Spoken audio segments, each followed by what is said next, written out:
kita semua, saya juga ibu-ibu yang hadir di sini adalah ibu-ibu yang hebat, yang luar biasa, yang telah memberi hidupnya untuk keluarga. Kalau ada ibu-ibu samping, ayo ucapkan selamat hari ibu. Happy Mother's Day.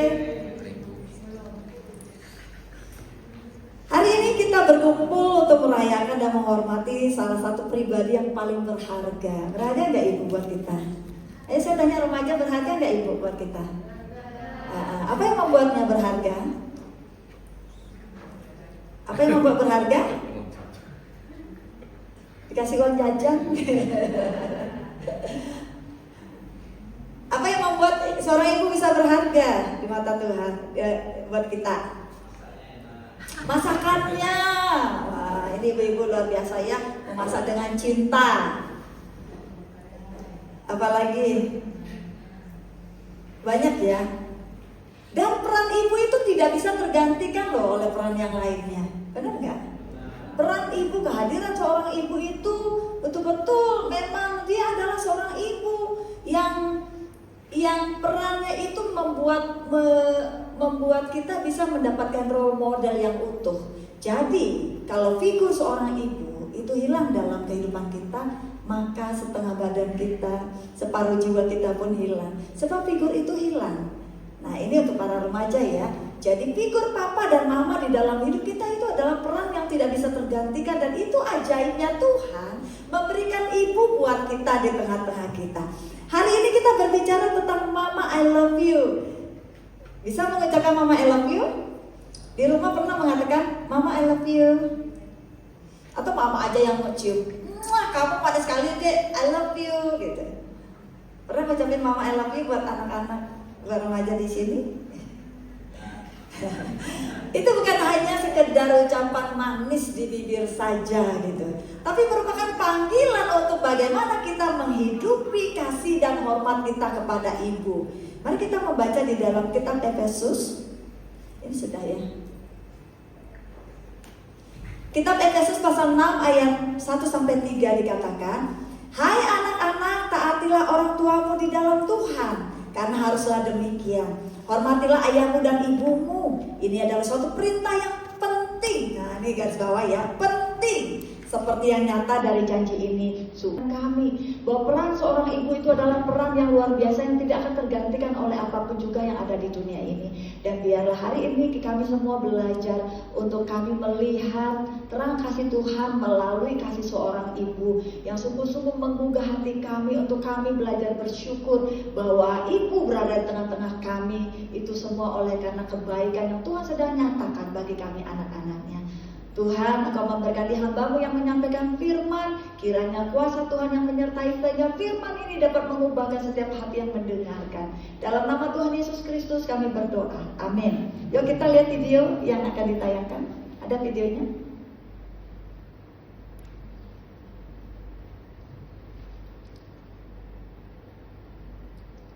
Ada videonya? Oh iya. Ini menarik sekali ya. Seorang yang bernama Kanita Pasaeng, dia biasanya dipanggil Min. Dia itu pemenang dari Miss Thailand tahun 2015. Tapi siapa yang menyangka ternyata ia adalah anak seorang pemulung sampah. Luar biasa ya, kok bisa ya? Saya juga nggak habis pikir. Biasanya kalau jadi Miss Thailand itu persiapannya perlu dana, baju-baju dan lain sebagainya. Perlu ke perawatan-perawatan, ya kan, kecantikan, ya kan. Tapi ini adalah anak seorang pemulung sampah. Dan karena mamanya adalah seorang mama tunggal atau alias single parent, maka ia juga membantu mamanya di dalam memulung sampah. Yang menarik adalah bahwa kehidupan sulit yang dialami mamanya, kehidupan mereka yang makan pas-pasan, kadang uangnya juga sangat minim sekali, tapi tidak membuat Min menjadi seorang yang putus asa. Ia tetap bersemangat dan berkat didikan motivasi ibunya, Min menjadi seorang yang percaya diri. Dan akhirnya ia memenangkan kontes kecantikan Miss Thailand 2015. Wah, prestasi yang luar biasa ya. Nah, yang paling menarik adalah kenapa berita ini menjadi viral. ketika selesai dia memenangkan kontes kecantikan, Min itu bukannya naik mobil mewah, merayakan dengan minum wine dan lain sebagainya, pesta-pesta ala selebriti, tetapi dia datang dengan masih memakai baju kemegahannya, baju Miss Thailandnya tersebut, datang menghadap mamanya. Dia gak malu. Pastilah wartawan-wartawan mengikuti kemana dia pergi, karena dia menjadi the new trendsetter atau ya selebriti yang baru gitu ya. Lalu selebriti yang baru ini dia gak malu dan dia datang mencari mamanya ke tempat pembuangan sampah. Lalu apa yang dia lakukan? Dia bersujud di kaki mamanya dengan memakai kemegahan pakaian atribut kemenangannya itu. Ia bersujud di kaki mamanya, memberikan tanda hormat, memberikan cinta, memberikan tanda terima kasih atas perjuangan ibunya selama ini. Dan ketika Min atau Hanita Pasaing ini di wawancara, dia berkata, apa yang saya miliki saat ini adalah karena ibu saya. Beliau dan saya sudah melewati hidup dengan kejujuran, sehingga tidak ada alasan yang membuat saya rendah diri. Wah, ini luar biasa ya. Dia mengakui siapa dia, apa adanya dengan mamanya di tempat sampah. Lalu dia bersujud di situ, di wartawan memblow up, bahkan ini menjadi viral. Kok dia nggak malu? Tapi dia bangga. Dia lahir dari seorang mama yang berjuang luar biasa. Hari ini ada yang ibunya pemulung? Saya rasa nggak ada ya. Nggak ada kan ya? Nah, bagaimana dengan hati kita yang hadir di sini? Punya nggak sih kita hati seperti hati Min terhadap ibunya, yang tidak pernah malu mengakui mamanya, yang kemudian mama walaupun tua renta tapi tetap menghargai, menghormati, mencintai, bahkan menggandeng mama. Ke mall menggandeng mama, memeluk mama, mungkin mama jalannya terseok-seok, iya kan? Nak tunggu nak, jangan ditinggal mama ya nak. Menggandeng dengan penuh hormat, penuh cinta, penuh kebanggaan, dan tidak ada rasa malu. Wah, ini luar biasa sekali ya. I love you. Itu merupakan suatu ungkapan yang mudah. Coba bilang I love you. I love you. I love you. I love you. Oh ya, saya lupa sesuatu, bentar ya saya ambil. I love you. Gampang ya ucapin I love you kan? Saya sayang. Bener nggak saya sayang? Bener nggak saya cinta dari hati, nggak peres gitu ya?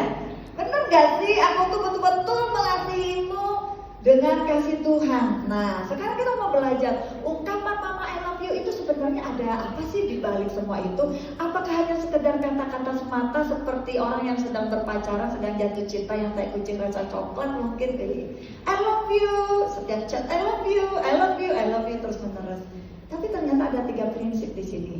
Ada 3 P yang saya rangkum di sini. Yang P pertama, ya, Mama I love you adalah kesediaan hati untuk taat terhadap mama. Jadi P yang pertama adalah panggilan untuk taat mengasihi Tuhan melalui orang tua. Nah, saya mau jabarkan nih rahasia yang begitu luar biasa. Ketika saya temukan, ini seperti harta sendiri buat saya. Wow, Tuhan luar biasa banget. Ternyata ketaatan itu seperti ini, sedalam ini, seasli ini gitu ya. Nah, kita membaca di dalam Efesus tadi pasal 6 ayat 1. Hai anak-anak, taatilah orang tuamu di dalam Tuhan, karena haruslah demikian. Kata haruslah demikian ini berarti apa? Titik, nggak ada koma, sudah pasti harus gitu. Mau nggak mau, emang sudah harus begitu gitu ya. Nah, ternyata bahwa ketaatan ini bukan kita lakukan karena kita menghormati mama sebagai suatu hubungan biologis. Oh iyalah, dia mama saya, ya saya taat. Dia sudah melahirkan saya, ya saya memang dilahirkan dari mama gitu. Tapi ternyata di dalamnya ketaatan aslinya itu adalah memiliki suatu tanggung jawab secara spiritual di hadapan Tuhan. Jadi gak hanya melibatkan antara saya sama mama, tapi melibatkan saya, mama, dan ada Tuhan di dalamnya. Dan tanggung jawab kita mengasihi mama bukan karena saya anaknya mama, harus dong mengasihi mama. Tapi memang itu adalah suatu tanggung jawab spiritual di hadapan Tuhan. Seorang anak bukan hanya taat kepada orang tua karena dia takut dikutuk kali kayak malin kundang gitu ya. Yang durhaka yang seperti malin kundang nanti dikutuk gitu ya. Bukan karena takut, tapi karena apa? Ada menghormati otoritas Tuhan di dalam diri orang tua. Jadi ketaatan yang sejati itu ada kaitannya relasi kita sama Tuhan. Bukan hanya relasi kita sama mama, tapi relasi kita dengan Tuhan. Bukan hanya persoalan moralitas, persoalan etika, tata krama, tapi bentuk ibadah dan kesetiaan kita sama Tuhan. Ajaib ya, luar biasa banget ya arti ketaatan ini ya. Bahwa itu adalah suatu bentuk ibadah dan kesetiaan kita kepada Kristus. Jadi kalau kita menghormati orang tua bukan karena dia hanya orang tuamu, sebatas orang tuamu, tapi kita menghormati orang tua karena kita itu adalah milik Tuhan. Coba katakan, nyadar nggak sih kita ini milik Tuhan? Coba tanya sama teman, kamu lihat nggak bahwa aku ini milik Tuhan? Coba tanya di sampingnya. Kadang-kadang teman tuh jadi cermin ya kan? Loh gini-gini aja, gede-gede banyak ngomong. Saya milik Tuhan ya. Ya sama-sama katakan 1, 2, 3. Saya milik Tuhan. Saya milik Tuhan. Saya bertanggung jawab mengasihi orang tua oleh karena Tuhan. Amin. Tangan dong. Saya bertanggung jawab mengasihi Tuhan oleh karena saya tuh milik Tuhan, bukan hanya milik orang tua gitu. Maka kalau kita menyadari kita milik Tuhan, Kolose 3 ayat 23 mengatakan, apapun juga yang kamu perbuatlah dengan segenap hatimu seperti untuk Tuhan dan bukan untuk manusia. Berarti bukan juga untuk mama, tapi kembali kepada Tuhan. Kalau kita mengasihi mama, kita mengasihi Tuhan, otomatis kita mengasihi mama. Kalau kita mengasihi Tuhan, kita memberikan apapun sepenuh hati kita kepada mama. Karena kita melakukannya bukan untuk diri kita, bukan hanya untuk mama, tapi untuk kemuliaan atau menyenangkan hati Tuhan. Maka ketaatan yang sebenarnya yang kita sadari, yang kita harus lakukan adalah mendengarkan secara langsung perintah itu dan melakukan dengan tindakan. Kasih kan bukan sekedar kata-kata ya kan? Gak peres-peres juga ya, kita lakukan dengan satu tindakan secara langsung mengikuti dan menaati perintah mama. Tapi anak muda sekarang kayaknya nggak di sini nggak ada ya, di sana sini mungkin ya. Di sini nggak ada, semuanya baik-baik ya, mbak saya. Maaf saya. Nah kalau pegang HP nih, asik nggak? Asik nggak remaja? Videonya wow, apalagi sama kawan gitu. Iya aku menang tadi loh, iya aku dapat ini bintang nih dan lain sebagainya. Asik. Lewatlah orang tua Kira-kira ngeliat nggak papa lewat? Enggak. Mama lewat gitu, mah. Dari mana mah? Udah makan belum mah? Lihat nggak? Kalau lagi asik. Jangan-jangan mamanya juga begitu ya. Ikut autis juga ya. Sibuk gitu ya. Nah, kita itu bukan dilahirkan untuk pseudo listening. Itu istilah apa tuh psikologi ya. Pseudo listening itu misalnya nih panggil mama, tolong ya tutup pintu ya. Karena pintunya kita udah mau tidur nih, tutup pintu. Iya ma. Iya tapi gak jalan. Itu pseudo listening. Bilang iya, bilang oke, tapi nggak jalan, nggak melakukan tindakan. Kita bukan dilahirkan, diciptakan untuk pseudo listening. Kita diciptakan untuk langsung bertindak mengikuti perintah. Sebab apa? Kalau mama nyuruh berarti Tuhan punya otoritas. Emang mama nyuruhnya menyiksa ya? Emang mama nyuruhnya enggak? Kan enggak juga, ya kan? Mama seringkali menyuruh kita melakukan hal yang wajar kok gitu. Nah, mama adalah pemilik otoritas daripada Tuhan. Ini perlu kita ketahui, terutama para anak-anak ya. Mama adalah wakil Allah di dunia ini bagi kita. Maka perannya tuh gak tergantikan loh oleh apapun juga. Nah, kita mau melihat. Kita harus melihat role model dulu untuk melihat, untuk tahu nih siapa kira-kira yang menjadi role model keteladanan ketaatan. Kira-kira siapa? Yesus Kristus. Ia taat kepada Bapaknya. Ketika peristiwa di Getsemani, Yesus sedang berjuang, bergumul sampai kepada dikatakan titik-titik darah keringatnya itu seperti darah.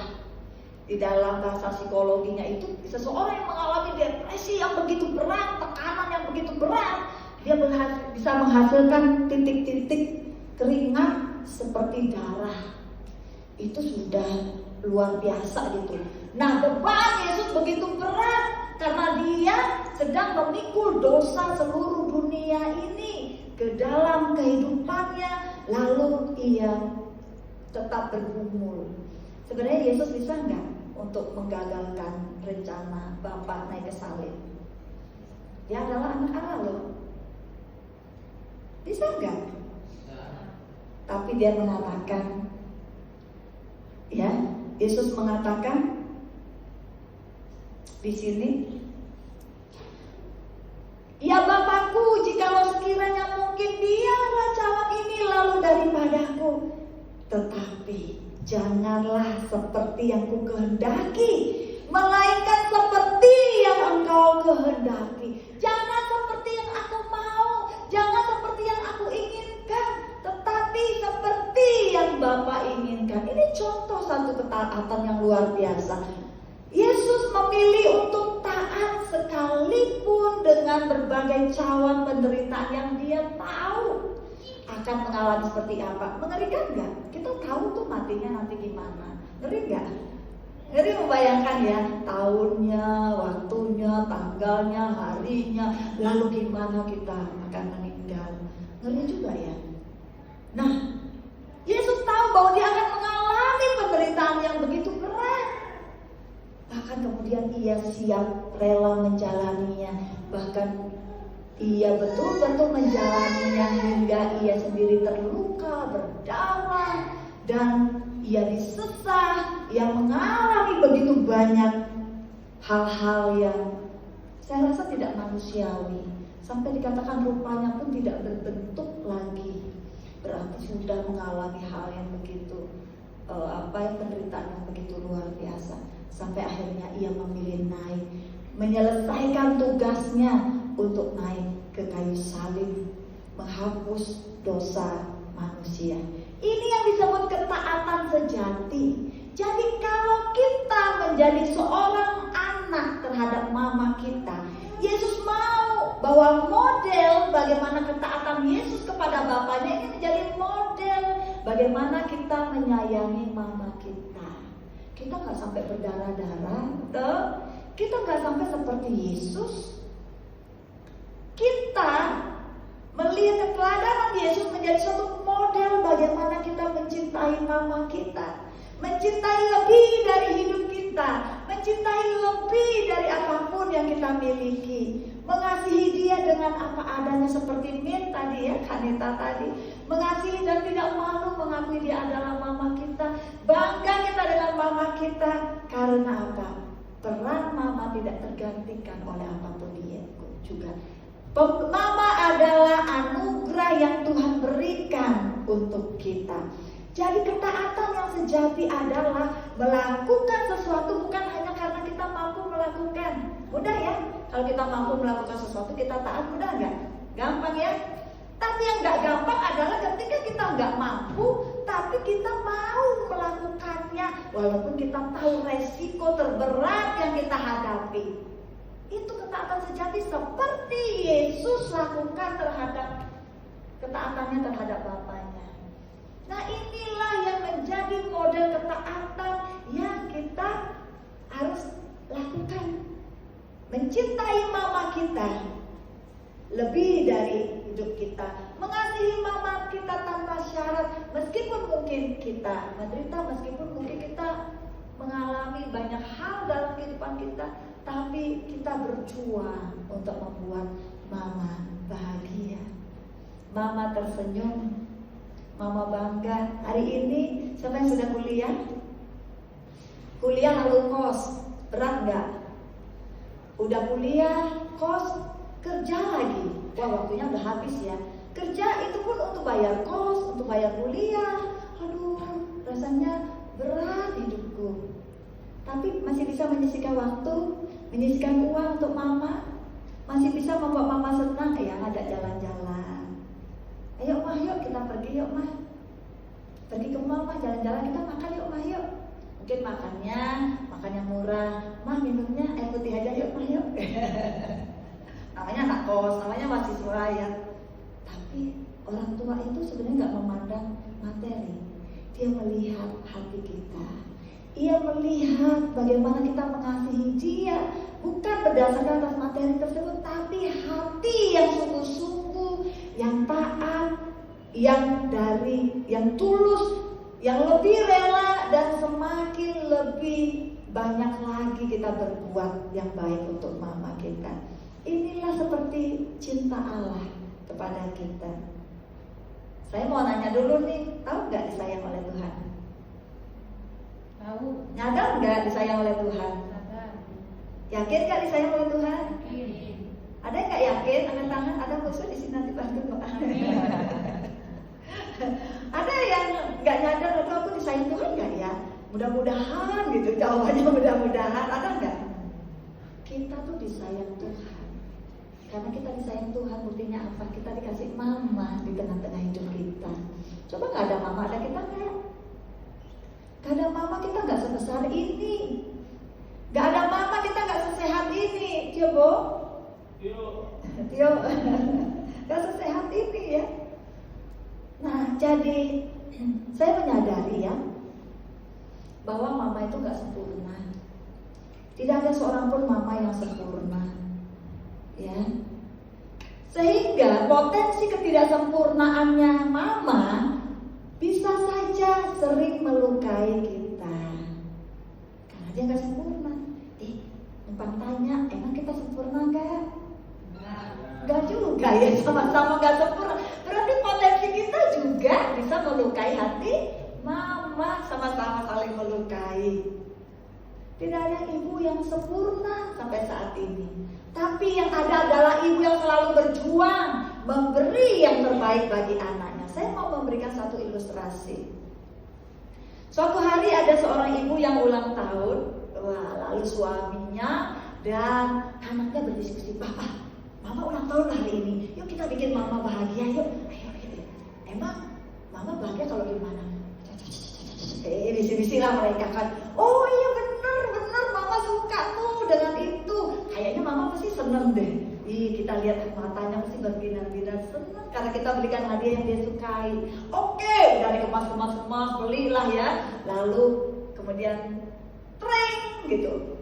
Pas di momen sore hari di kebun, wah udah didesain semua tuh indah sekali gitu. Terus, "Ma, selamat ulang tahun Ma, happy birthday Ma," gitu ya. Anak-anaknya juga mengucapkan dengan sukacita. Lalu, "Ini Ma, hadiah dari kami, dari Papa dan juga dari kami ya Ma, untuk Mama." Wah, mamanya lihat kadonya cantik sekali ya, dibungkus dengan kotak yang bagus, ada pita dan semuanya. Wah, mamanya senang. "Makasih ya Pak untuk kadonya, makasih ya anak-anakku untuk kadonya. Wah, kalian sayang banget sama Mama, terima kasih." Udah, kemudian tibalah saatnya dibuka kado itu. Tahu nggak ketika dibuka? Mamanya terlihat tertegun, tak percaya, lalu, Papa, suaminya dan anaknya bingung. "Loh, kok raut muka Mama nggak senang?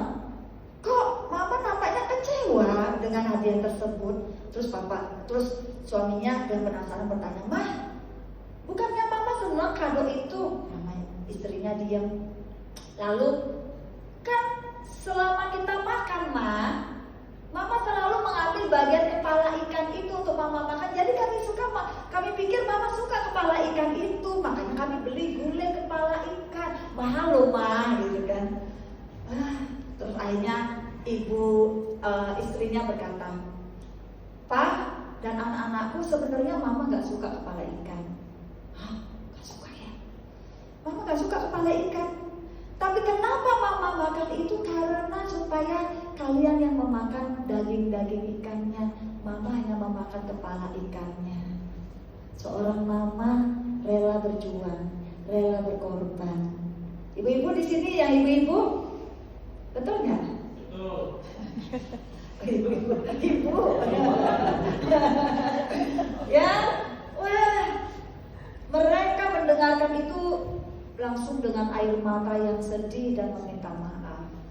Ibu-ibu kalau ada makanan sisa, nggak sampai sisa-sisa gimana ya, habis masak gitu ternyata masih ada sisa. Kadang-kadang kita yang makan ya, sayang ya makanannya ya. Ini kan beli dengan uang, dengan keringat, yang dengan artinya hasil keringat kita semua. Aduh sayang ya kita makan gitu. Ibu rela menjadi seorang yang kayak tong sampah gitu ya, makan ini makan itu supaya apa gak terbuang makanannya. Seorang ibu rela berpura-pura suka padahal dia gak suka. Seorang ibu kadang rela berbohong, gak apa-apa nak, mama udah makan, kamu aja yang makan, padahal dia mungkin belum makan. Inilah perjuangan dan pengorbanan seorang ibu bagi kita. Maka jika ibumu mengecewakanmu hari ini, jika ibumu merasa melukai kamu hari ini, ingatlah, seorang mama tuh gak ada yang sempurna. Kamu mau cari di ujung bumi sampai kutub utara, kutub selatan tuh gak ada ibu seperti itu yang sempurna. Karena apa? Kita memang gak sempurna. Yang nuntut sempurna pun gak sempurna, begitu. Jadi yang kecewa dengan ibu, yang merasa terluka sama ibu, ini saya kasih tips. Saya gak hanya kasih masalah, tapi saya kasih jalan keluar. Pelajari pohon keluarga mamamu, karena saya juga sudah menerapkannya. Artinya bahwa lihat pohon keluarga mama, bagaimana dulu mama dibentuk oleh kakek dan nenekmu, bagaimana mama dibentuk dengan pola asuh kakek nenek. Maka ada kaitannya pola asuh yang mama terima dari orang tuanya dulu itu diwariskan ke kita.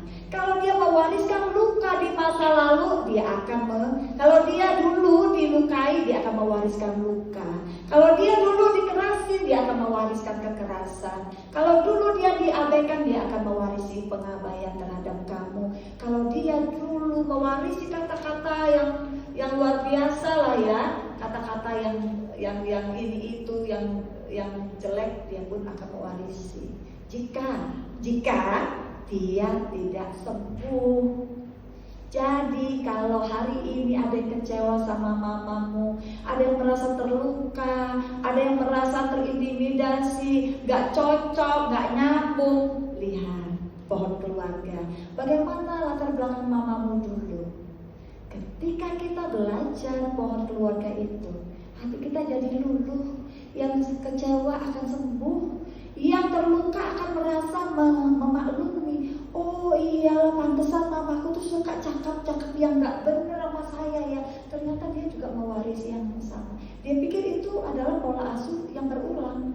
Jadi kayak regenerasi gitu ya di dalam pola asuh. Pantesanlah aku suka dipukul-pukul, karena ternyata mama juga dulu sering dipukul oleh kakek dan nenek. Bisa memaklumi, bisa mengerti sampai di sini. Mari kita sama-sama belajar. Karena saya juga mengalami hal itu. Saya pulih oleh karena saya mempelajari siapa latar belakang mama saya. Dan ketika saya tahu mama saya orangnya yang sering diabaikan, gak pernah dinafkahi, nenek saya suka kesana kemari berjualan, mama saya hidup sendiri, dibiarkan lepas sendiri, mencari makan sendiri, dia besar sendiri. Lalu kemudian dia mendidik kami dengan apa yang dia mampu lakukan. Dia pikir itu yang terbaik, tapi buat kami itu tidak terbaik, sehingga menimbulkan kecewa dan luka hati. Saya mempelajari jejak-jejak mama saya. Ternyata saya menemukan mama saya mengalami krisis kasih sayang, sehingga saya pun mengalami krisis. Karena itulah luka yang diwariskan kepada saya. Ketika saya mempelajari ini, saya saya bisa bertemu dengan Tuhan, berdamai dengan relasi yang buruk, saya bisa mengampuni mama saya. Karena mama saya juga adalah korban yang memakan korban. Maka si korban inilah kemudian mengampuni dan menyelesaikan pohon keluarga yang gak sehat itu. Sehingga ketika saya tahu, saya membangun pohon keluarga baru yang sehat. Karena saya gak mau dong seperti apa yang mama lakukan ke saya ulang lagi. Saya membangun pohon keluarga yang sehat. Siapa hari ini yang kecewa sama mama? Ampuni dia, karena dia adalah korban di masa lalu yang memakan korban, yaitu diri kita. Jangan kita bangga dengan diri kita. Ketika kita jadi orang tua, bisa jadi kita mewarisi lagi ke anak-anak kita. Halo, hentikan, stop itu, bangun pohon keluarga yang sehat. Jika engkau mulai menyadari bahwa luka-luka hatimu ini gak beres, gak benar, maka stop, selesaikan, berdamai dengan masa lalu, dan mengampuni mama, lalu bangun pohon keluarga yang sehat, di mana ada engkau, ada suamimu, ada istrimu, dan ada anak-anakmu, serta keturunanmu nanti. Yang kedua adalah ketika kita mengatakan mama I love you, itu merupakan kesediaan hati untuk menghormati mama sampai maut memisahkan. Jadi yang kedua adalah panggilan untuk menghormati mama. Di dalam Efesus pasal 6 ayat 2 tadi katakan hormatilah ayahmu dan ibumu. Dan garis bawahi ya, ini adalah suatu perintah yang penting. Seperti yang nyata dari janji ini. Kenapa sih Tuhan katakan penting? Saya juga bertanya sama Tuhan, saya juga cari-cari. Kenapa ini penting ya Tuhan? Dan saya mendapatkan jawabannya adalah ketika kita menghormati Tuhan, itu bukan hanya berbicara tentang sopan santun dan etika, tapi bagaimana kemudian hormat itu artinya melakukan sesuatu secara konsisten, terus menerus, untuk kita bertanggung jawab, mengasihi, menghargai, dan juga memberikan dukungan finansial. Lalu yang bekerja, jangan lupakan mamamu, ada bagian untuk mama, supaya mama juga bisa tercukupi dengan layak, dan juga dukungan emosional, mental emosional dari kita. Waktu tentunya juga dari kita. Jadi menghormati mama itu mengapa penting? Sebab berkat-berkat Tuhan datangnya dari mama. Nanti akan dijelaskan ke bagian ketiga. Menghormati ini itu memang karena itu adalah tindakan Allah. Oke, saya mau langsung ke sini. Katakan penting ya.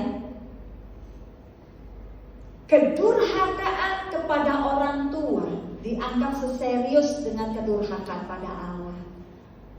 Kita ingat dong kisah si Maling Kundang yang durhaka ya. Ketika kita durhaka sama orang tua, melawan dengan orang tua, kecewa, menolak keberadaan orang tua, tidak mengakui keberadaan orang tua, ingat ada Allah di tengah-tengah mama dan kamu. Berarti kalau kita durhaka sama orang tua, itu artinya kita durhaka sama Allah. Ini Allah ingatkan untuk kita. Yang kedua, menghormati orang tua merupakan cermin dari kekudusan hidup. Kalau kita mau dikuduskan, maka kita harus menghormati orang tua. Kuduslah kamu sebab aku kudus, kata Tuhan. Jadi kalau kita nggak kudus, Allah tidak bisa bertemu sama kita. Nah masalahnya kalau kita nggak kudus, kita berada di luar berkat Tuhan, bukan berada di dalam berkat Tuhan. Tuhan tidak bisa memberkati kita, sebab berkat kita tergantung daripada seberapa besar kita mengasihi dan memberkati orang tua kita. Jadi kalau kita tidak mengasihi, kita tidak memberkati orang tua kita, kita tidak akan diberkati. Ini rumus kehidupan. Saya menyadari itu. Ketika hubungan relasi saya dengan mama saya sudah semakin baik, lalu saya menyadari, saya berdamai, lalu saya memberikan dukungan finansial walaupun gak seberapa ya. Saya berikan dengan ketulusan hati saya dan perhatian saya. Tahu gak yang terjadi? Tuhan buka berkat-berkat buat saya. Gak habis-habis, kayak air deras yang mengalir. Benar, dan itu terjadi. Ternyata benar firman Tuhan bahwa berkat kita tergantung daripada seberapa besar kita mengasihi dan memberkati orang tua kita. Ini ada satu quotes yang menarik ya, yang saya baca lalu saya copy. Kebanggaan karena dapat menjadi seorang yang dihormati sesama adalah sebuah kemunafikan terbesar jika tidak disertai dengan menjadi seorang anak. Kebanggaan orang tua karena dapat menghormati mereka di rumah. Di dalam rumah siapa yang tahu? Gak ada yang tahu, orang lain gak tahu.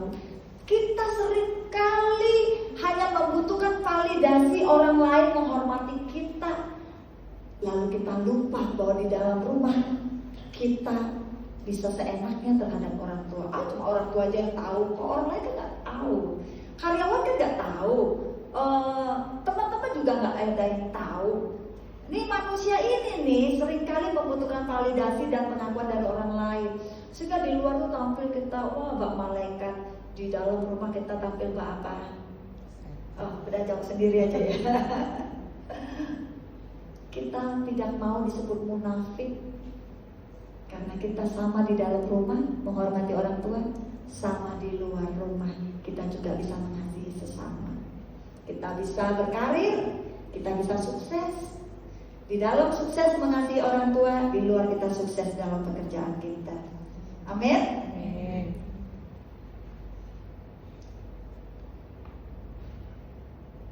Nah, saya mau berbicara sedikit tentang budaya Tionghoa cengbeng ya. Cengbeng boleh dilakukan karena itu adalah suatu bentuk peringatan kita kepada orang tua. Tapi jangan berpikir bahwa ketika orang tua meninggal barulah kita kirim-kirim makanan. Kita takut orang tua kita kelaparan di alam sana lalu kirim ini kirim itu ya. Tapi kita lupa ketika orang tua kita masih hidup, kita lupa dan kita mengabaikan mereka. Ingat, hukum Allah berlaku ketika orang tua itu masih hidup, ketika orang tua masih bersama kita. Berapa waktu lamanya sih orang tua bersama kita? Waktu-waktu itu akan terus berlalu. Kalau kita mengabaikan orang tua, waktu itu gak akan kembali. Begitu orang tua dipanggil Tuhan, nanti kita menyesal. Sebelum menyesal, orang tuamu jika masih hidup, perhatikan orang tuamu, hormati dan kasihi.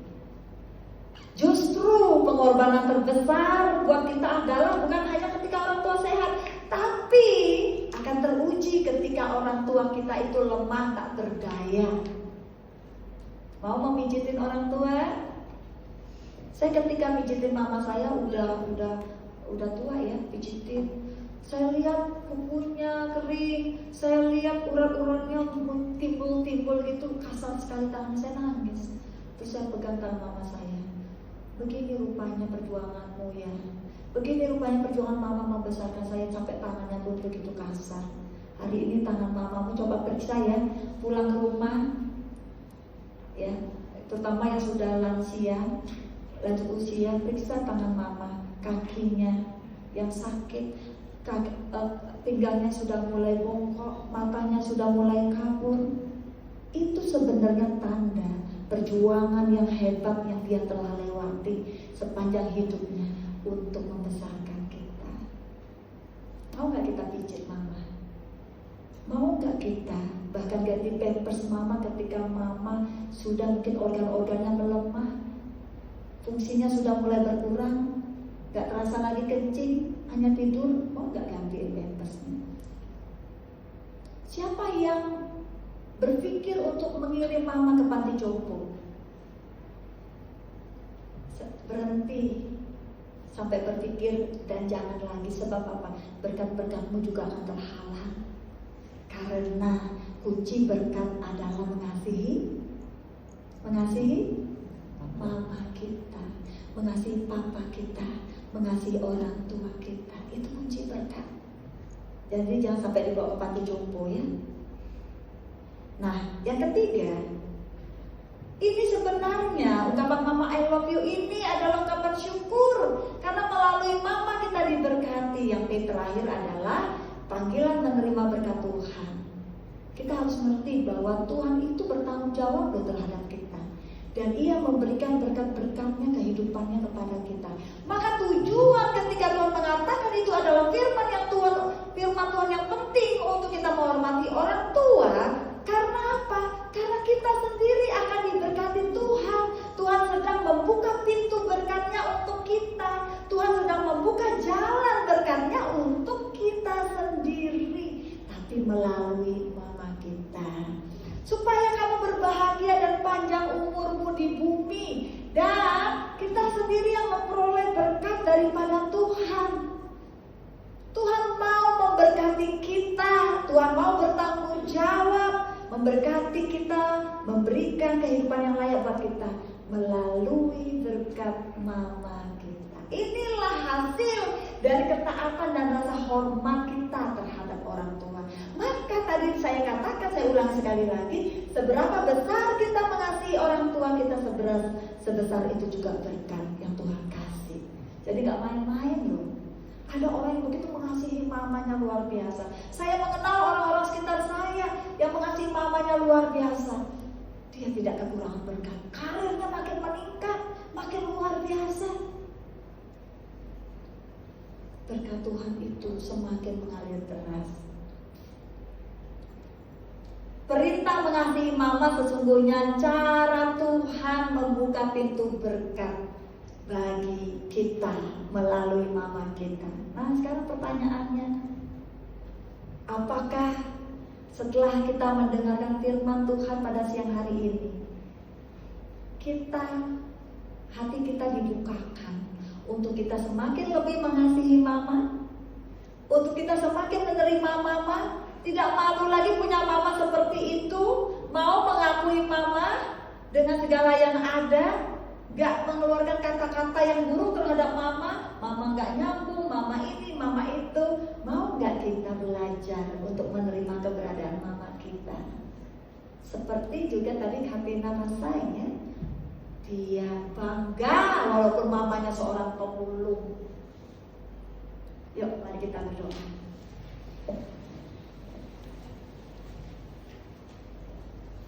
Boleh dengan musik gitu.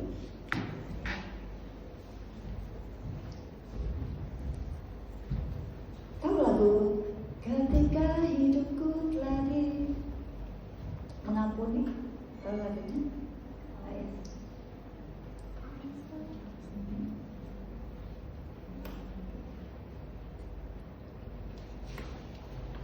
Tapi nggak ada.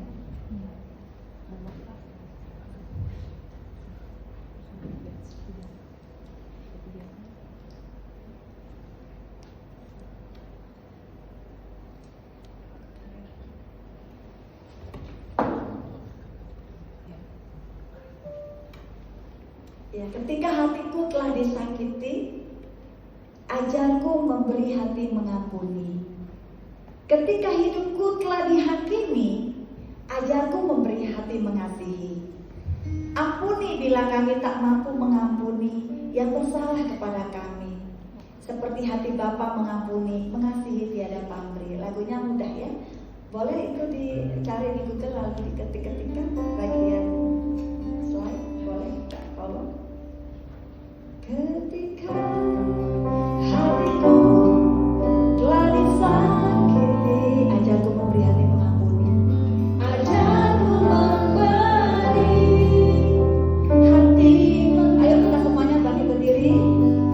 Ketika hidupku telah dihakimi, ajarku memberi hati mengasihi. Ajarku memberi hati mengasihi.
mengasihi kita, sanggup mengampuni kita. Dia menerima kita apa adanya. Dia tidak malu mengakui kita sebagai anaknya. Dia tidak pernah menuntut kita siapa dan apa yang kita miliki. Lalu mengapa kita harus menuntut mama kita? Lalu mengapa kita harus kecewa sama mama kita? Lalu apa alasan kita untuk tidak mengakui dan malu terhadap mama kita?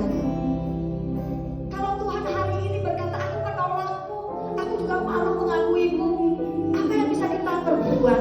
Kita ini hanyalah manusia berdosa, seperti sampah dunia, lalu diangkat, dijadikan berharga di hadapan Tuhan.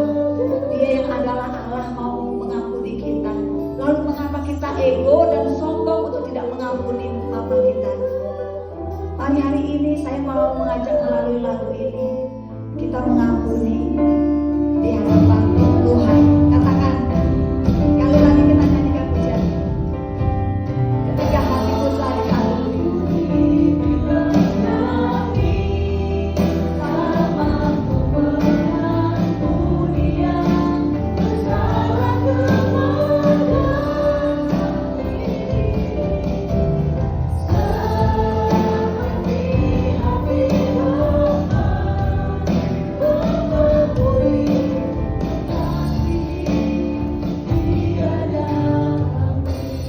tanpa musik, hanya kita menyanyikan, katakan ampuni. Pegang dadamu, satu tangan angkat di hadapan Tuhan. Bersalah kepada kami, seperti hati Bapa, mengampuni, mengasihi, tiada pamrih. Saya memberi waktu untuk kita semua berdoa untuk mama kita. Berdoa kepada Tuhan, Tuhan berikan kesehatan untuk mama. Tuhan juga mengampuni dosa-dosa kita, karena kita telah melukai mama kita yang kita kasih. Mari kita berdoa.